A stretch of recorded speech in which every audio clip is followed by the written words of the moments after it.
Is your hot tub rough like sandpaper? Then this is probably a calcium issue. Calcium detaches from the water at high pH levels. Now let's fix this. First, try to rub the calcium from the surface of the hot tub. If that works, then the filter will pick up the calcium and the hot tub will be cleaned easily.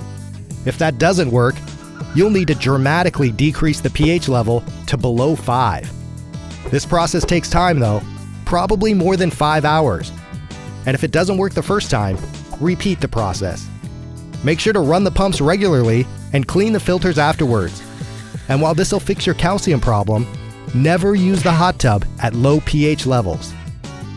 Have a look at the O-Care app to find out more details, and maybe it's smart to try O-Care Weekly Spa Care to help make water more natural and a lot better.